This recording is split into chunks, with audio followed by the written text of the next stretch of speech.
দর্শকের কোনো ধর্ম নাই, সে হিন্দু মুসলিম নাকি বৌদ্ধ খ্রিস্টান না আলেম জালেম, এগুলো ধর্ম দেখার সময় নাই। আল্লাহ পাক বলেছেন তার রাসূলের মাধ্যমে দর্শন হলেই প্রকাশ্যে মৃত্যুদণ্ড দিয়ে দিবে, যেই হোক সে যেই হোক না, ওর কোনো ধর্ম নাই। সে একজন আলেম দাড়িওয়ালা মানুষও যদি হয় তাকেও এই কাজ করতে হবে।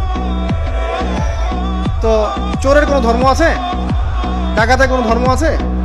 তো মিডিয়া আবার টেকনিক্যালি দেখবেন ওইটাকে হাইলাইট করবে বেশি, বিকজ এখানে একটা সুযোগ আছে ইসলামকে ডমিনেট করার জন্য।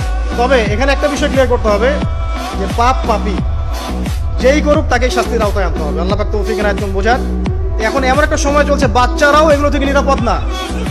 5 বছরের মেয়ে, 7 বছরের মেয়ে, কয়দিন আগে দেখলাম যে 2 বছরের মেয়ে, নাউজুবিল্লাহ, তার সাথেও নাকি এরকম ঘটনা ঘটেছে, এবং উত্তরবঙ্গেরই ঘটনা এগুলো। আর এগুলো শহরের চেয়ে এখন গ্রামে বেশি হচ্ছে। কারণ কি জানেন, গ্রামে তো আগে মানুষ এই উন্মুক্ত পোশাক আশাক দেখতো না খুব বেশি। এখন যখন চলে আসছে হাতে, বাসায় সব এগুলো দেখছে, তখন গ্রামে দেখবেন দূষণ বাড়ছে না? এটা নিয়ে আমি আলাদা লেকচার দিয়েছি যে কতগুলো হয়েছে এই পর্যন্ত। এই বছরই লাস্ট এই বছরই দেখবেন রিপোর্টেড 1337টা ঘটনা ঘটেছে এই বাংলাদেশে। অ্যালার্মিং বিষয়। আর আমেরিকাতে প্রতি 6 জনে একজন, রাজধানী হচ্ছে সাউথ আফ্রিকা, ওখানে প্রতি 3 জনে একজন। তো এগুলা কিভাবে হচ্ছে? Only because of Africa. এটা যদি এখনো বন্ধ করতে না পারা যায়, আগামী ভবিষ্যৎ খুব খারাপ হবে। যেখানে সেখানে মানুষ জেনা করবে, যাকে তাকে দেখে নিয়ে, বিকজ এটা ভিতর থেকে মানুষকে পশু বানিয়ে দিচ্ছে। আমরা জানি এর পিছনে একটা বড় ইন্ডাস্ট্রি কাজ করে, যারা সারা বিশ্বে প্রায় $98 বিলিয়ন ব্যবসা করে দিয়ে। শুধু আমেরিকায় ব্যবসা করে $12 বিলিয়ন সারা বিশ্বে। $12 বিলিয়ন বোঝেন? $1 বিলিয়ন কত কোটি বোঝেন? $100 কোটি। বিশাল একটা ইন্ডাস্ট্রি আছে, এর পিছনে টাকা কাজ করে, টাকা, অনলি টাকা।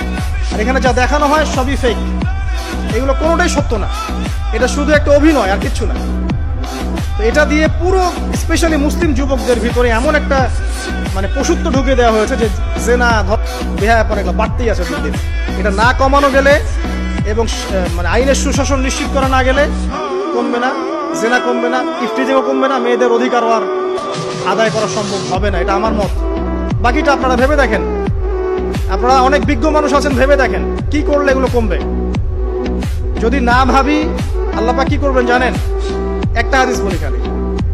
যায়নাব বিনতে জাহাশ রাদিয়াল্লাহু আনহা তিনি বলছেন, ইয়া রাসূলুল্লাহ সাল্লাল্লাহু আলাইহি ওয়াসাল্লাম, আনুহলিকু ওয়া ফিনা সালিহুন, আমাদের মধ্যে সৎ লোক থাকা অবস্থাতেও কি আমরা ধ্বংস হয়ে যাব?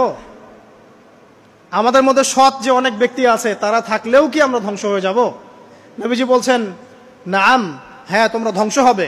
ইযা কাসরাতিল খাবাস, যখন নোংরামি, অশ্লীলতা, বেহায়াপনা বাড়তে থাকবে, আলেম জালেম সব ধ্বংস হয়ে যাবে।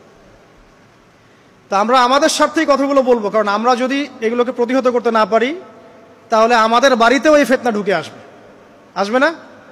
আসবে। দেখে নিয়েন। আল্লাহ পাক বোঝার তৌফিক এনায়েত করুন, আমিন।